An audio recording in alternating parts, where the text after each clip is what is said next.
Bapak sekalian, bicara tentang iman dan imun yang menjadi topik yang sangat trending lah mungkin di waktu belakangan ini. Allah Subhanahu wa taala berfirman ya dalam Al-Qur'an, "Innamal mu'minuna allazina idza dzukirallahu wajilat qulubuhum wa idza tuliyat 'alaihim ayatu zadatuhum imanan wa 'ala rabbihim yatawakkalun." Jadi orang-orang yang beriman itu kata Allah adalah orang-orang yang bergetar hati mereka ketika mendengarkan nama Allah Subhanahu wa taala atau disebutkan atau dibacakan ayat-ayat Allah. Maka sejatinya manusia ya, kita ini semua ya adalah sosok yang memang kita ini ya pasti akan naik dan turun iman kita ya, pasti akan naik dan turun iman kita. Demikian juga hal yang serupa, pasti akan naik dan turun imunnya kita. Jadi dua hal tadi kita pegang baik-baik, karena memang kalau ini udah ngerti konsep dan prinsipnya, maka kita tidak akan susah gelisah ya. Apalagi zaman sekarang ya begitu luar biasanya katakanlah pandemi yang kita tentunya berdoa semoga Allah sudahi ini semua dengan caranya Allah ya. Tapi terus menerus ya kita dapatkan ya informasi-informasi sekarang ada mutasi segala macam. Ya padahal kalau sudah paham konsep atau prinsipnya, kita tidak perlu khawatir dan risau tentang itu semua. Sebagaimana iman itu memberikan mungkin konsep iman itu dijadikan atau ada pedoman yang Allah atau mungkin Rasulullah SAW jelaskan kepada kita semua. Baik. Ayat tadi ya dan di ayat-ayat yang lain ya Allah Subhanahu wa taala juga mengatakan kepada kita fazadahum imana, bahwa dan bertambahlah iman mereka. Nah, Nabi SAW juga menjelaskan, Rasulullah SAW juga menjelaskan dalam sebuah hadis bahwa iman itu ada 70 cabang atau lebih dari 60 kata Nabi. Level yang paling tinggi kata Rasulullah adalah la ilaha illallah, dan tingkatan paling tingginya adalah la ilaha illallah, dan tingkatan yang paling rendahnya adalah memungut duri atau menyingkirkan gangguan di jalan. Nah, dari situ kita bisa lihat Bapak Ibu sekalian, atau mungkin dari beberapa tadi yang saya sampaikan itu, maka dengan kondisi katakanlah pandemi dan tidak pandemi juga ya, tidak perlu jadikan pandemi, oke lah pandemi jadikan sebagai katakanlah titik tolak kita untuk memperbaiki ini semua. Tapi ya tahu juga kalau orang-orang yang memang menggunakan kacamata iman dalam kehidupannya, maka hari-harinya dia itu berpikirnya bagaimana meningkatkan keimanannya. Contoh mungkin para salafus saleh zaman dulu, mereka ada yang sampai melakukan ya sholat sunnah, memperbanyak sholat sunnah mereka dalam rangka untuk menjadikan tentunya sholatnya karena Allah ya, dalam rangka untuk membuat anak mereka menjadi anak yang lebih soleh gitu kan. Ada hubungannya, ada kesolehan orang tua itu akan ada kaitannya dengan kesolehan anak-anaknya. Nah ini kalau kita bicara pada level atau tingkat keimanan tadi. Nah maka lagi-lagi ya kita harus membahas secara konsep prinsipnya atau mungkin prinsipnya, apa yang menyebabkan iman itu naik, apa yang menyebabkan iman itu turun, apa yang menyebabkan imun itu naik, apa yang menyebabkan imun itu turun. Ini konsep. Kalau konsep ini kita sudah pahami, maka kita bisa aplikasikan, katakanlah teorinya udah paham, tinggal diinstal gitu kan dalam kehidupan kita. Nah, iman yang kita tahu bahwa sebelum kita bahas imun nanti adalah sesuatu yang kalau kita bongkar dan kita urai, ada beberapa hal yang berkaitan dengan iman tersebut yang sebenarnya kalau boleh saya katakan ya kita mungkin harus scale up lah ya. Scale up itu maksudnya udah ngerti katakanlah misalkan pandemi virus kayak begini ataupun nanti ada mutasi apa segala macam tadi, ya nggak cukup dengan model katakanlah keimanan biasa gitu loh. Nggak cukup hanya dengan model atau pola keyakinan yang sudah biasa dikerjakan, karena memang ujiannya itu akan semakin besar ya. Maka iman ya sejatinya ya kita tahu bahwa ada kaitan, dan itu semua sangat dipengaruhi oleh perkataan hati seseorang, perkataan lisan seseorang, perbuatan hati seseorang, dan perbuatan lisan seseorang. Di situ nanti akan menjadi satu katakanlah formula ya, formula di mana ada keikhlasan, ada tawakal di situ, ada keyakinan dia terhadap apa yang terjadi ya, yaitu berupa perbuatan hati itu misalkan, atau mungkin perkataan hati. Dan yang terakhir itu yang paling gampang kita lihat itu adalah perbuatan anggota badan. Jadi 5 hal itu ya, perkataan hati, perkataan lisan, perbuatan hati, perbuatan lisan, dan perbuatan anggota badan. semua hal tadi Bapak Ibu sekalian ya, ketika dia di leveling up atau di scale up, dinaikkan katakanlah dengan konsep yang bagaimana tadi fazadahum imana. Bahkan Umar pernah berkata kepada para sahabat zaman beliau masih hidup radhiyallahu anhu, beliau berkata, mari kita naikkan iman kita. Mari kita naikkan iman kita, kata Umar bin Khattab radhiyallahu anhu. Nah, pertanyaan naikin imannya kayak apa? Ya tentunya dari skala yang paling tinggi tadi, ya. Skala paling tinggi tadi apa? La ilaha illallah. Apa maksudnya? Apa kita nyebut hanya sekedar menyebut atau mungkin mengatakan la ilaha illallah Muhammad Rasulullah? Ya itu bagus, betul. Cuma pertanyaannya, apakah itu diyakini, dibenarkan dalam hati kita untuk menimbulkan ketenangan atau untuk menimbulkan kebahagiaan? Karena zaman sekarang ya, atau mungkin di saat kondisi seperti sekarang ini, kita bisa menilai katakanlah kira-kira gitu ya, tingkat keimanan kita itu seperti apa gitu kondisi sekarang. Apakah dengan kondisi ini tuh akhirnya gelisahnya luar biasa ya? Padahal kalau kita kembalikan kepada konsep iman tadi, maka itu bisa terjawab semua. Contoh mungkin kalau kita membahas ini, atau mungkin kalau kita mengkaitkan ini dengan konsep iman atau akidah yang berdasarkan Al-Quran dan hadis Nabi SAW. Contoh mungkin ma asaba min musibatin illa biiznillah. Dan tidak ada musibah atau kejadian apapun yang terjadi kecuali atas kehendaknya Allah. Ketika kita melihat orang mati, misalkan karena virus, karena penyakit atau apapun, kita kan bisa saja mengatakan bahwa orang itu, oh dia mati karena stroke-nya, oh dia mati karena virus, oh dia mati karena. Tapi kalau orang yang beriman mengatakan, atau dia akan mengatakan menyatakan kayak begitu dengan konsep keimanannya, maka dia akan mengatakan orang itu mati karena memang sudah ajalnya. Orang itu mati karena memang sudah ajalnya. Jadi mau sakit mau tidak, sudah waktunya mati ya mati. Tenang nggak? Tenang. Ya, kenapa ini memberikan keterangan? Ya, memang kita semua akan sampai pada titik itu. Jadi hari kita tuh seperti satu kotak yang ada kotak-kotak kecil di dalamnya, yang kotak itu setiap hari hilang. Seperti itu hari kita. Tinggal nunggu waktunya kita meninggal. Tinggal nunggu waktunya kita mati. Bukan cuma sekedar menunggu saja. Bagaimana iman itu terus dinaikkan ketika nanti kita tahu Nabi SAW itu bahkan meminta doa ya kepada Allah. Salah satu doa Rasulullah SAW adalah meminta kepada Allah agar akhir dari kehidupan beliau itu akhir yang lebih baik ya. Baik dari sisi keimanan tentunya. Kita tahu bahwa Nabi mulai berperang bahkan pada usia 50 tahunan. Ya seperti itu. Maka di saat-saat seperti sekarang ini ya kalau boleh saya mungkin memberikan saran, beberapa hal yang tadi saya sampaikan, baik perkataan hati, perkataan lisan, perbuatan hati, perbuatan lisan, itu seyogyanya atau seharusnya di leveling up di situ, ya dinaikkan di situ. Dengan cara apa? Ya paling tadi saya katakan bahwa perbuatan anggota badan katakanlah yang dilakukan, misalkan seseorang mengerjakan sholat dengan keikhlasan dan mengharap wajah Allah dan sesuai dengan tuntunan Nabi SAW, pasti akan memberikan tambahan keimanan atau tambahan kekuatan iman dalam dirinya. Ini cara yang paling mudah. Katakan misalkan orang misalkan ya paling gampang kalau kita lihat gitu kan dari katakanlah kacamata fisik gitu kan, ketika dia melakukan sebuah perbuatan amalan gitu kan yang biasa dikerjakan, misal katakanlah dia sehari-hari sedekah ya 10.000 atau 50.000 gitu kan, dengan dia ngerti ini sedekahnya tadi ya diikhlaskan niatnya karena Allah, dan dia katakanlah memang betul-betul mengharap wajah Allah ketika bersedekah seperti itu ya, dan dia naikkan jumlahnya misalkan. Apa yang terjadi? Kita sudah sangat sering mendengar kisah di mana ada beberapa pemuda yang terjebak dalam gua ya, yang akhirnya beberapa dari mereka bertawassul ya kepada Allah ya, memohon kepada Allah dengan amal-amal ibadah mereka tadi. Salah satunya itu ya ketika mereka merawat orang tua mereka, tiba-tiba pintu gua itu terbuka dengan sendiri. Itu dahsyatnya ibadah atau amal dikerjakan karena ikhlas kepada Allah Subhanahu wa Ta'ala. Jadi semakin banyak yang dikerjakan ya, baik semakin banyak keyakinan tadi, keikhlasan, ketawakalan, atau mungkin lisannya yang mengucapkan nama Allah dan berzikir kepada Allah atau membaca Quran, dalam hal ini semakin dia akan meningkatkan keimanan tadi. Ya.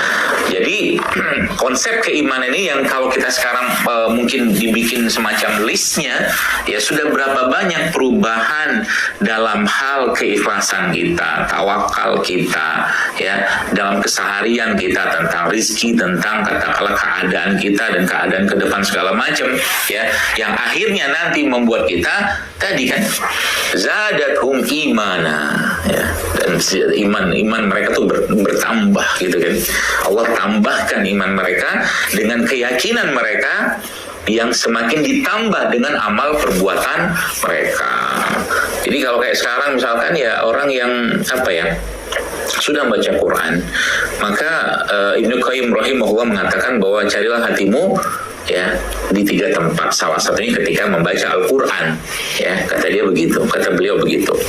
Jadi yang udah biasa baca Quran, bagaimana caranya supaya Al-Quran tersebut ya memberikan getaran-getaran ya keimanan kepada seseorang sehingga nanti tidak ada kekhawatiran lagi, wala khaufun alaihim wala hum yahzanun. Ya nggak sedih dia, nggak khawatir dia. Kenapa? Karena sudah tahu bahwa yang ngurus ini semua di Allah gitu kan. Dengan cara apa? Dengan cara meniatkan membaca Quran betul-betul mengharap wajah Allah atau mengharap ridha Allah dan mohon kepada Allah agar dibersihkan hatinya ya dengan keberkahan Al-Quran tadi. Karena Al-Quran tadi kan kita sudah dengar tadi bahwa Al-Quran itu memang syifa, Al-Quran itu penyembuh. Itu salah satu caranya. Jadi menambah lagi niat-niatan kita dalam melakukan kebaikan-kebaikan atau amal. Ya, contoh mungkin saya sering sampaikan ke beberapa teman-teman gitu kan, saya katakan kalau baca Quran nih, sebelum baca Quran diam dulu sebentar sebelum baca Quran. Ngapain? Minta sama Allah, ya Allah, tentunya kita berdoa, aku baca Quran ini karena Engkau, dan aku mohon kepadamu ya Allah agar setiap huruf yang ada yang ku baca ini Allah menghilangkan penyakit dalam diriku, penyakit fisik boleh, penyakit non fisik juga boleh. Ya Allah jadikan setiap huruf yang ada yang ku baca ini ya Allah memberikan ketenangan pada diriku. Boleh nggak? Boleh. Ya Allah jadikan setiap huruf yang ku baca ini Allah membuat hatiku bergetar, imanku bergetar, dadaku bergetar, dan air mataku mengalir mengetes karena Engkau ya Allah. Boleh nggak? Boleh banget kayak begitu. Ini salah satu caranya. Jadi ya tadi saya katakan ya dengan katakanlah kondisi seperti sekarang, dan pasti ya jangan khawatir gitu kan. Jangan khawatir pasti kita akan diuji gitu kan. Ya, maka sering pernah saya sampaikan, saya diskusi dengan seorang teman saya bilang begini, makhluk yang paling tahu keadaan atau mungkin kelemahan seseorang itu ya, dan tentunya makhluk dalam hal ini bukan saya nyebut Allah ya, Allah kan zat pencipta Tuhan gitu kan, tapi saya sebutkan saya makhluk. Ya, makhluk itu yang paling tahu kondisi kita, bukan kondisi keadaan kelemahan kita tuh, dan dia punya bank data yang paling besar tentang manusia sejak zaman Nabi Adam adalah iblis. Laknatullah alaih. Ini makhluk yang paling banyak bank datanya tentang manusia. Dia tahu semua nih karakter orang tuh kayak gitu, paham deh. Ya, karena bank data sudah sangat komplit dari sejak Nabi Adam. Bahkan nanti kita akan bahas tentang makanan gitu kan, salah satunya tentang yang melemahkan iman seseorang itu ada gitu kan. Nah, dia akan tahu kelemahan seseorang itu apa ya. Kelemahannya apa? Ya ini orang ini katakanlah, oh ini gampang banget nih digoda sama misalkan perempuan gitu kan. Misalkan gitu, fitnah wanita. Ini orang ini, ini gampang banget nih digoda dengan melakukan hal-hal yang nggak penting dan nggak bermanfaat. Oh ini satu nih si Fulan ini paling gampang nih digoda dengan cara apa? Paling suka tidur dia. Seperti itu. Banyak kan sekarang orang yang begitu. Dan tidurnya menyebabkan apa? Ya banyak tidur, banyak makan, ya banyak bicara. Kan melemahkan iman. Kata Ibnu Qayyim al-Jauziyah rahimahullah. Seperti itu. Jadi banyak ngomong hal nggak bermanfaat. Ya, salah satunya itu. Nah, jadi maksud saya itu ketika kita sudah mengenal katakanlah atau kita sudah mengenali diri kita tadi dengan kelemahan kita tadi, maka disinilah kita perlu memaksakan diri kita, Bu sekalian. Saya kemarin ada baca buku ini, mungkin Bapak Ibu sempat atau sudah pernah baca juga. Jadi buku ini judulnya Atomic Habits. Ya, Atomic Habits. Saya baca buku itu. Ya. Terus saya lihat orang ini kan, orang ini yang nulis buku ini itu Masya Allah ya, ya tentunya bukan muslim ya, tapi kejadian hidupnya itu memang betul-betul bikin apa ya, kalau nggak kuat itu imannya ya, atau mungkin keyakinannya dalam hal ini ya, karena nggak bahas iman di situ, ini kayak orang bakal bunuh diri tuh orang kayaknya, atau mungkin tinggal nunggu mati aja. Ya, tapi dia ngelihat di situ, dia melakukan hal-hal kecil loh sekalian, hal-hal kecil yang disebut dengan atom itu kan kecil kan, kebiasaan kecil gitu kan, yang akhirnya mengubah hidupnya dari dia kena pemukul bisbol itu kena hidungnya sampai otaknya katanya ada perdarahan, terus sempat masuk ICU nggak sadar segala macam gitu kan, akhirnya dia bisa survive coba, Masya Allah. Dia melakukan hal-hal kecil gitu kan. Ini saya katakan ini hal kecil, hal sederhana. Kalau kita bahas, saya ada satu buku judulnya 365 Sunnah Nabi dalam sehari semalam. Gak cukup waktu kita ngerjain semua. Pagi saja, ya pagi itu antara subuh sampai ke syuruk itu ada kurang lebih sekitar saya baca itu sekitar 9 jenis sunnah yang Nabi lakukan di waktu subuh sampai ke syuruk coba. Ini katakan ini kan atomic habit sebenarnya. Atomic habit, tapi efeknya bukan cuma sekedar urusan dunia. Kata dia situ mengatakan bahwa perbuatan kebiasaan kecil kita, kata dia, itu bisa menyebabkan perubahan-perubahan besar dalam hidup kita. Oh, saya dalam hati saya bilang gini gitu kan. Oh, orang Islam ini Masya Allah, saya katakan kalau kita bicara tentang atomic habit versi imannya, belum ada bukunya itu. Kalau mau bikin buku kayaknya keren tuh, Atomic Habit Syariah gitu. Ya, itu saya bilang keren ya, saya bilang. Kalau kita ngikutin bagaimana kebiasaan Nabi itu dari malam, tidurnya diikutin, makannya diikutin, cara makannya diikutin, cara berpakaiannya diikutin, berapa banyak kok atomic habitnya kita, dan itu ternyata Allahu Akbar. Salafus soleh itu sekarang ketika mereka melihat sesuatu dari Nabi kita SAW ya, itu mereka tuh apa ya, nggak mau langsung nggak diam, langsung melakukan itu. Contoh mungkin yang hal sederhana, saya mungkin di sini atau mungkin di room atau di Zoom meeting kita ini ya, saya yakin nggak banyak yang suka labu, ya. Tapi kejadian ini Bapak sekalian pernah dialami oleh Anas bin Malik radhiyallahu anhu. Saat itu beliau bersama Nabi kita sallallahu alaihi wasallam, dan saat itu Rasulullah makan sup. Sup itu isinya labu. Apa yang terjadi? Masya Allah, Nabi makan sup sampai habis, dan Anas melihat itu. Apa yang terjadi? Anas bin Malik radhiyallahu anhu mengatakan, setelah itu aku tidak pernah lagi meninggalkan labu dalam menu hari-hariku. Dia melakukan atau mungkin dia makan labu, ya bukan karena suka labu, tapi karena nabinya suka labu. Kan keren tuh. Kalau semua orang berpandangan atau mungkin ya umat Islam, katakanlah kita yang hidup di jauh dari Nabi kayak begini, melakukan kebiasaan-kebiasaan keimanan seperti ini, ya zadathum iman, pasti naik imannya. Itu saya katakan tadi. Maka ulama-ulama zaman dulu, bahkan saya Imam Ahmad ya, Imam bin Hambal salah satunya itu sholat sunnahnya kan saya baca itu bisa sampai 300 rakaat dalam satu hari sholat sunnahnya. Itu saya katakan ini yang meningkatkan iman sebenarnya ya. Jadi semakin banyak katakanlah aktivitas keimanan yang dilakukan seseorang yang tadi ada 5 hal tadi itu, maka akan semakin bertambah imannya, semakin kuat imannya, dan tidak ada kekhawatiran dirinya terhadap apapun yang terjadi di saat sekarang ataupun nanti ke depan. Itu. Kalau sekarang kan enggak, baru saja urusan virus kayak begini, cemas ya minta ampun. Ya saya mengatakan ya urusan prokes dan segala macam ya itu bagian dari ikhtiar. Itu saya tidak baju, tapi yang terjadi kan yang bisa merasakan itu kan diri kita.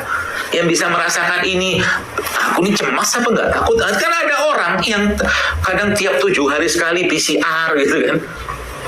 Ada orang yang bahkan tiap hari itu, ya Allah, saya katakan ini di mana imannya gitu loh.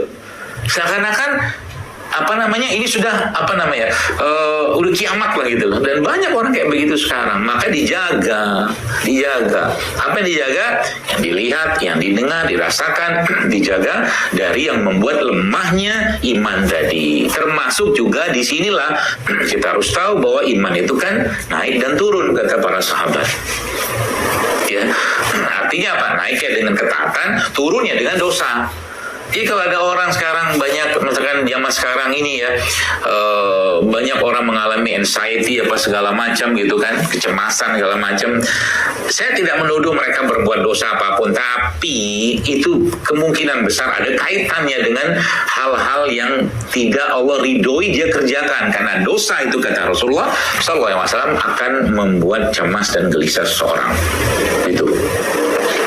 Jadi Nabi mengatakan seperti artinya apa? Artinya ya memang tadi ya, kalau dari sisi keimanan tadi naiknya dengan ketaatan, ya dari turunnya dia adalah karena kecemasan yang diakibatkan perbuatan dosa yang dikerjakan.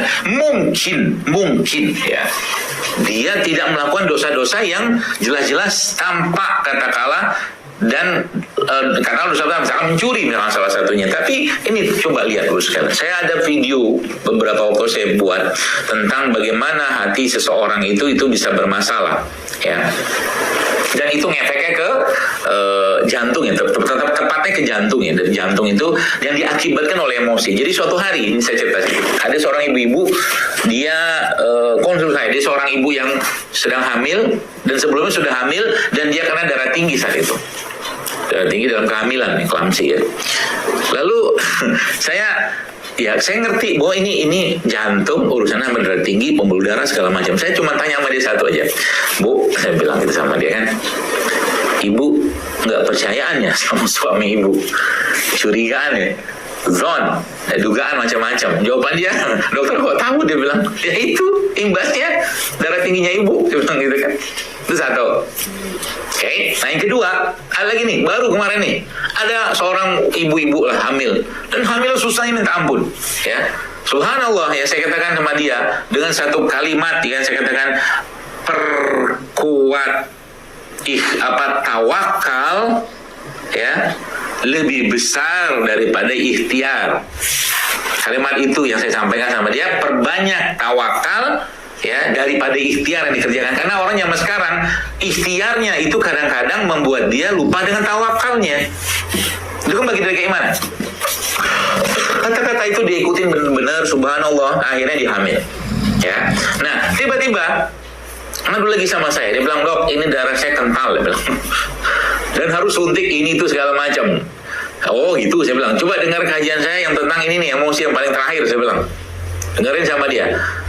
Dia nggak ngeh gitu kan, bahwa ternyata ada masalah dalam dirinya berkaitan, mungkin boleh dibilang kayak bukan dosa besar mungkin ya, tapi yang terjadi apa, dia bilang setelah dia nonton kajian saya tadi katakan, Dok, astagfirullahaladzim, saya baru ingat, dia bilang, karena kan judulnya darah, kekentalan darah tadi kan tetap hubungannya sama jantung, pembuluh darah kan gitu, dan hubungannya sama dengan emosi yang bermasalah gitu. Lalu yang terjadi apa? Yang terjadi dia baru ingat, ternyata saya baru ingat, Dok, ini bilang, oh ternyata bisa jadi ini penyakit saya ini terjadi gara-gara dia ada curigaan, dugaan dengan salah satu adik ipar yang dikata gitu. Dan itu menyebabkan masalah di jantungnya sampai akhirnya kental darah kayak begitu.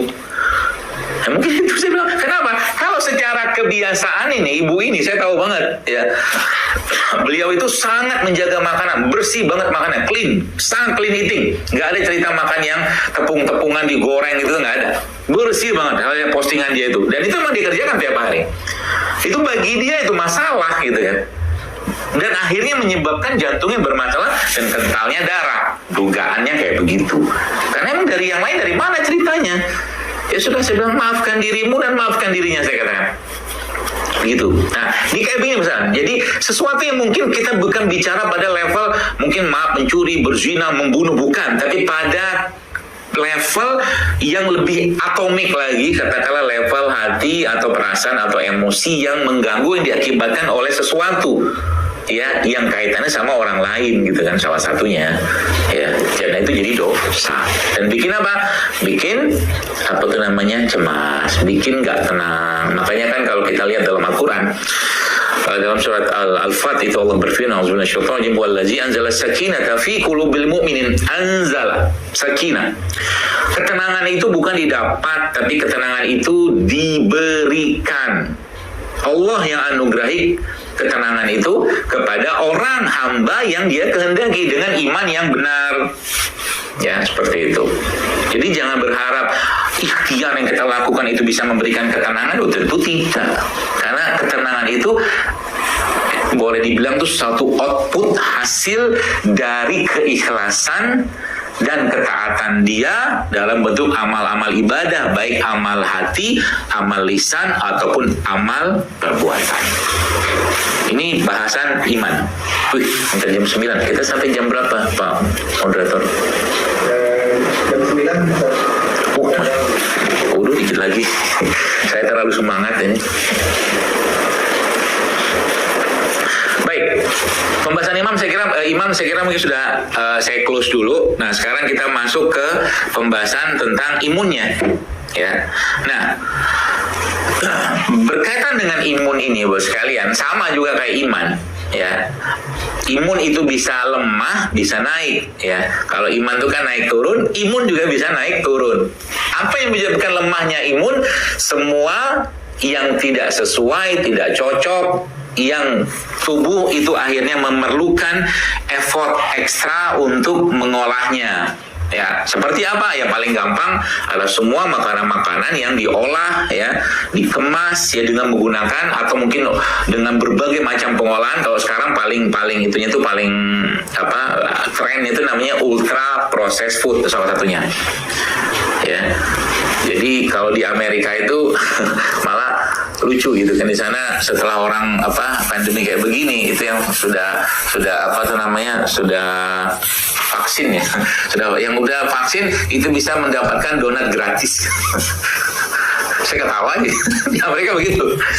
Jadi kenapa nggak kita balik yang sudah mendapatkan vaksin misalkan dapat madu gratis, kan keren tuh, lebih masuk akal buat saya. Karena tadi ultra processed food itu salah satu makanan yang melemahkan imunitas kita. Bapak Ibu nanti browsing aja apa saja ultra processed food itu ya. Karena kalau saya jelaskan semua panjang ceritanya. Ya, makanan yang diolah berulang kali dengan pengolahan dan banyak berlimpah zat-zat aditif di sana, termasuk gula-gula ya, mungkin berbahan gula pasir seperti itu. Ya. Kemudian makanan-makanan yang mengandung lemak-lemak yang tidak baik yang kita kenal sebagai lemak trans, ya. Lemak trans itu yang didapatkan dari mana? Semua produk yang digunakan atau mungkin diolah dengan menggunakan minyak goreng. Jadi saya tuh berimpian atau mungkin punya cita-cita besar gitu ya. Kalau seandainya nanti mulai ada banyak masjid-masjid yang ditulis di depannya gede-gede waktu Ramadan ya, misalkan kami menyediakan takjil sehat gitu. Karena kan sudah tahu kalau takjil bulan Ramadan apa isinya. Kalau nggak tahu, lontong, gorengan sama sirup. Udahlah Ramadan, bulan bersih-bersih, bersih hati, bersih iman, bulan ampunan. Makanannya begitu lagi. Nggak ada berubah-berubah dari zaman dahulu kala. Itu. Jadi saya biasa kalau mau ngisi di masjid tarif Ramadan, bilang saya nggak mau ngisi kalau nggak ada komitmen dari DKM nanti Ramadan takjilnya harus sehat. Gimana bikin takjil sehat? Gampang bener lah gitu loh. Yang gorengan semua diganti sama rebusan, kan gampang. Yang sirup-sirupan diganti sama rimpang-rimpangan, kan gampang kan? Semudah itu coba. Nah, di luar daripada itu ya ubahlah, saya katakan harian kita itu ya. Jadi yang digoreng pakai tepung, pakai gula. Saya kemarin lihat pas saya ada acara di daerah Bogor gitu kan, lihat bapak-bapak gitu kan, Masya Allah, dia makan mie itu Pak, mie dalam cup gitu. Makan mie lengkap, minumnya soda, Pak. Saya mungkin menduga bapak ini uang asuransinya banyak mungkin untuk berobat. Ya, seperti itulah. Dan itu kan di mana-mana sekarang terjadi. Ya, begitu banyak orang-orang yang Masya Allah gak perlu lagi ya, falyanzuril insana ila ta'ami, gak perlu lagi apa yang makan tiap hari. Ya, dia gak ngerti bahwa makan begini bisa jadi masalah buat kesehatannya. Ya, jadi prinsip pertama dalam menjaga imunitas, ya, stop what makes you sick. Itu dulu. Stop what makes you sick. Stop what your immune decrease. Stop yang bikin imun itu lemah. Apa saja?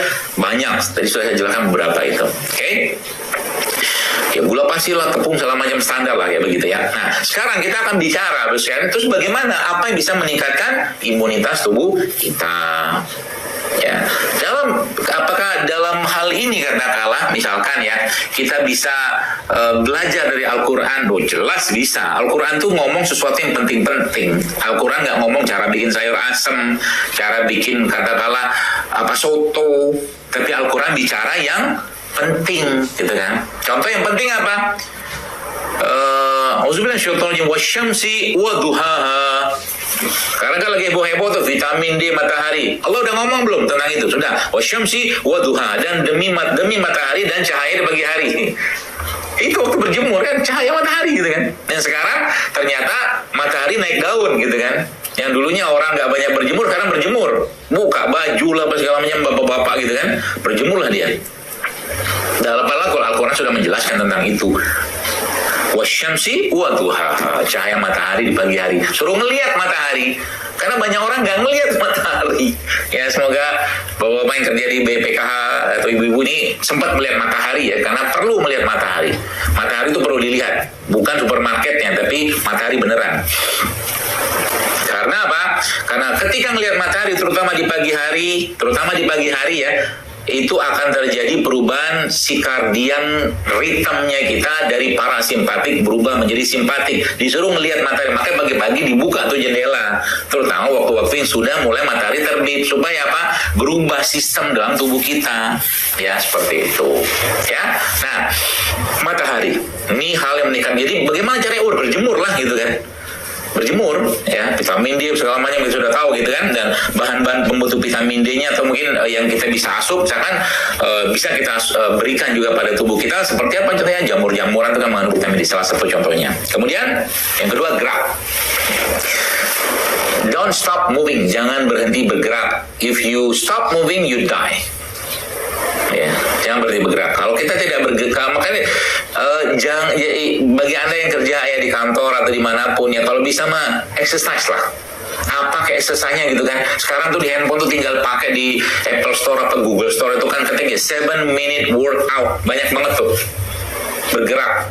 Entah yang sifatnya body menggunakan body weight, berat badan kita atau yang lain, pokoknya gerak, harus gerak gitu kan. Ini gerak sedikit. Coba bayangin, makan sayur jarang, makan buah jarang, minum air jarang, kena matahari jarang, puasa jarang, makan sehat jarang, ini pasti sakit lah gitu loh. Jadi nggak heran, jadi orang itu kalau saya kata emang Anda sudah pantas sakit. Model kayak begitu coba. Diajak makan sayur, nggak enak. Diajak makan buah, ini enak nih, gorengan.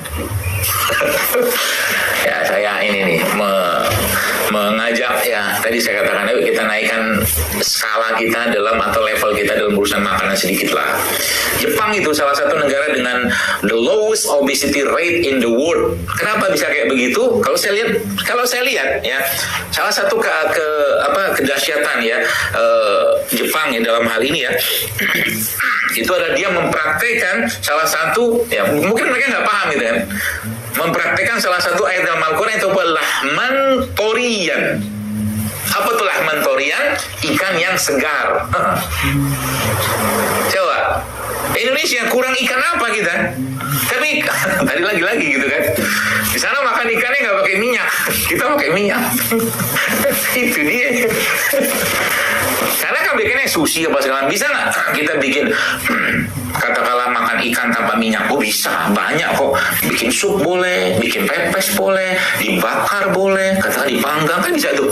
Ikan yang segar, bukan ikan yang mati berkali-kali.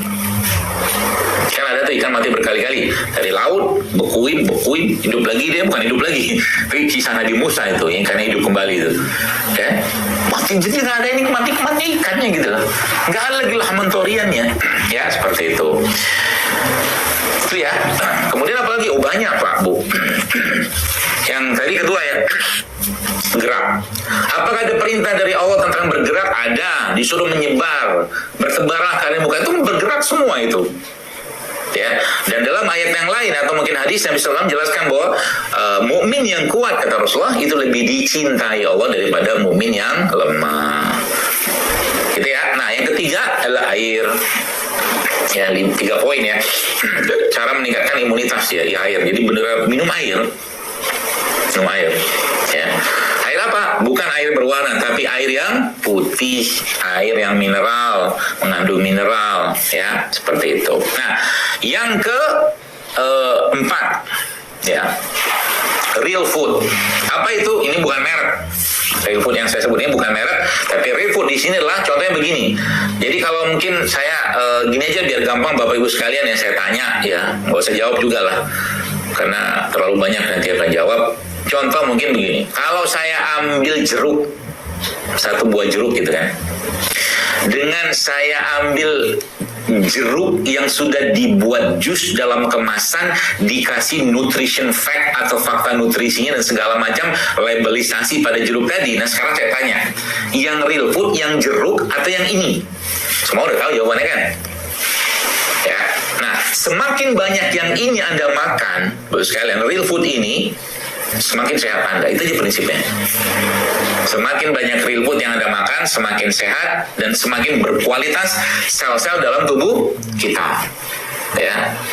Berarti dokter misalkan bakso tuh real food dong. Contoh, ya kan. Sebelum saya cerita bakso atau sebelum saya ngomong tentang bakso, apa-apa molor sedikit lah ya, Pak Moderator.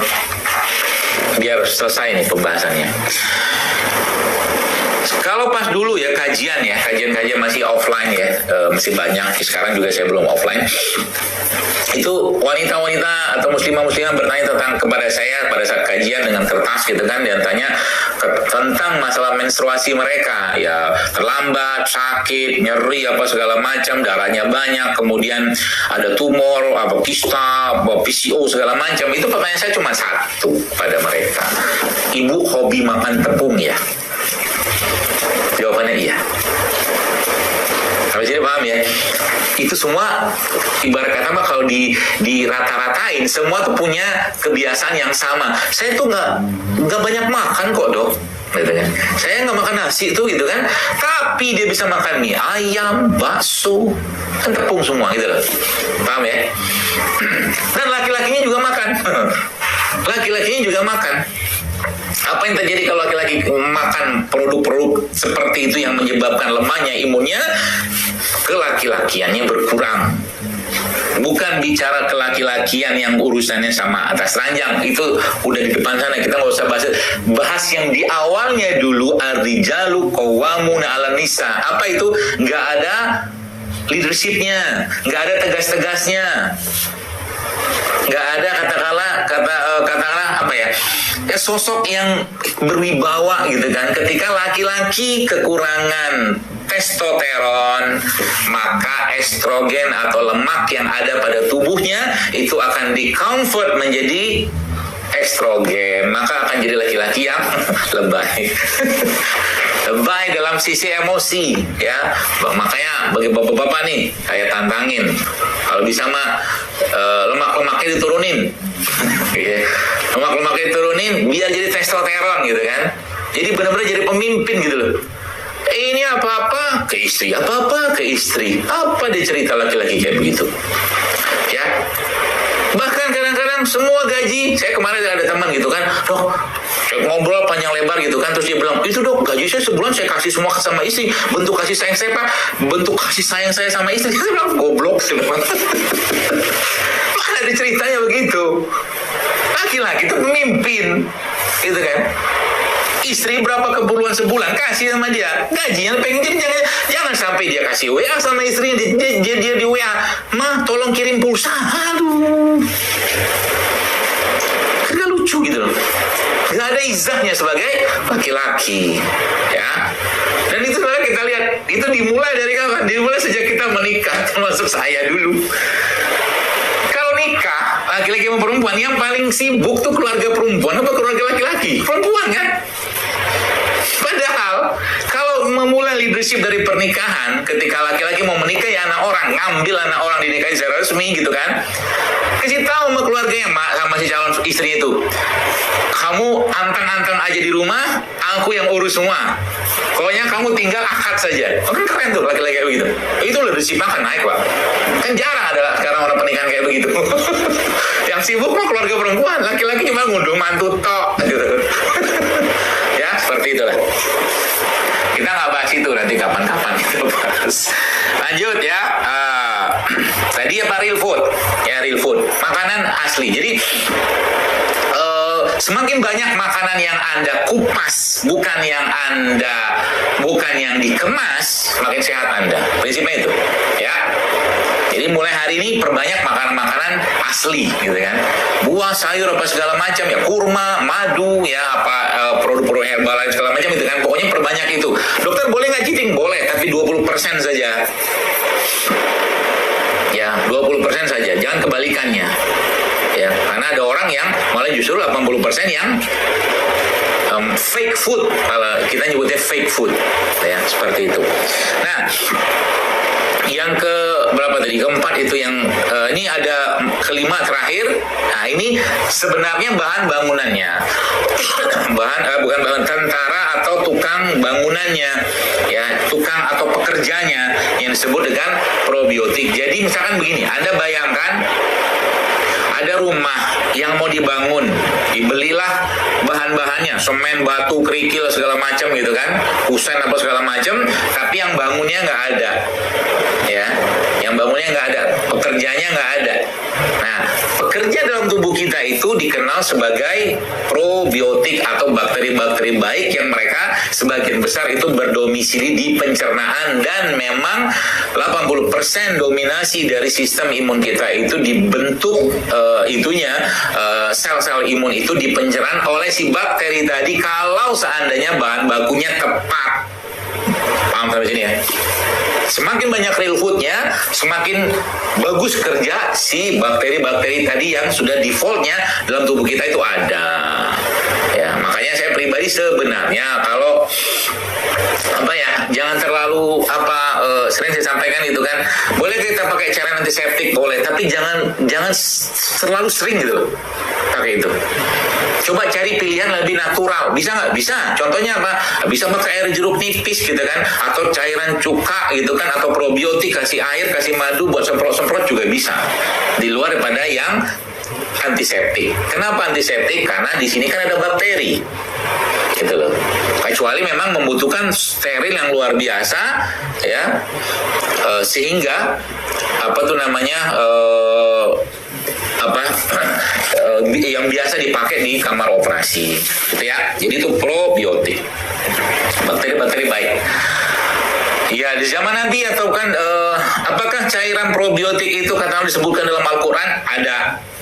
Ya, namanya apa? Khamar. Tapi khamar yang dulu kan awalnya kan memabukkan. Nanti di surga ada nanti khamar lisyaribin. Khamar yang tidak memabukkan. Di surga itu nanti ada yang disiapkan untuk kita dari minuman alkohol yang tidak memabukkan. Alkohol itu kan fermentasi sebenarnya. Ya, makanya kita manfaatkan itu. Sekarang di Indonesia banyak itu, cuka, probiotik segala macam. Nah, itu minum. Makanya salah satu nih saya kasih tipsnya sederhana buat Anda yang mau imunitasnya naik pagi-pagi. Caranya gimana? Ambil air 1 gelas 300 ml gitu, air hangat gitu kan.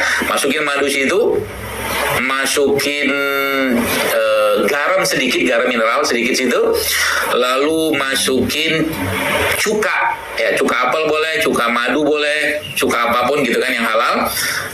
Berapa banyak? Ya paling 1 sendok teh, ya, aduk-aduk sedikit sampai dia manis, lalu minum bersama 3 butir atau 2 butir habatus sauda. Itu powerfulnya luar biasa itu, Pak. Mantap. Ya, seperti itu ya. Probiotik. Lalu jadi probiotik atau mungkin bakteri itu kalau ketemu sama bahannya disebut dengan simbiotik. Jadi kalau Anda yang ngerti konsepnya, sebenarnya kalau ketika saya nyampaikan tentang tempe sama kurma, itu sebenarnya itu makanan yang sangat sehat untuk usus. Dengan catatan tempenya jangan digoreng. Ya, tempenya jangan digoreng. Emang kenapa kalau digoreng? ya nggak apa-apa sih, cuman minyak lagi gitu loh. Jadi kalau nanti mau cobain itu bisa dibikin tuh jus tempe sama kurma dikasih jahe, enak tuh. Nah terakhir ya, ini tambahan saja sebenarnya dari 5 tadi itu, yaitu salah satu cara kita untuk meningkatkan imunitas kita adalah dengan cara apa? Dengan cara melakukan apa yang disyariatkan Rasulullah SAW atau diperintahkan Nabi atau contohkan Nabi yang sekarang hari ini kalau nggak masuk pada waktu itu, yaitu apa? Berpuasa. Puasa itu secara saintifik sudah diteliti juga, memang dia meningkatkan sistem kekebalan tubuh manusia. Oke, nah makanya ya Nabi SAW menjelaskan sebuah hadis ya, bahwa Nabi memerintahkan saat itu hadisnya kepada Abu Hurairah radhiyallahu anhu untuk berpuasa pada 13, 14, 15. Oke, lalu 16-nya istirahat. Lalu Nabi menyampaikan dalam hadis yang lain, kata Nabi SAW, untuk sabda Nabi SAW, bahwa berbekamlah pada tanggal 17, 19, 1, 21. Lihat ada urutan itu. Bersih-bersih dulu badannya, 13, 14, 15, istirahat 1 hari, nanti tanggal 17-nya atau 19-nya atau 21-nya berbekam. Hadis lain menyebutkan bahwa berbekam pada tanggal 17 atau 19 atau 21, kata Nabi SAW, itu menyembuhkan penyakit. Masya Allah kan? Komplit protokolnya nih. Nah, ini kan protokol syariat dalam urusan kesehatan yang kita bisa aplikasikan dalam kehidupan kita, dan termasuk tadi yang saya cerita tentang real food segala macam itu, rempah-rempah rimpang tuh masuknya di situ tuh ya. Jadi mulai sekarang minumlah rempah rimpang sebelum harganya mahal, serius. Karena di Amerika sekarang kurkumin sudah ada di berbagai macam tempat supermarket di sana.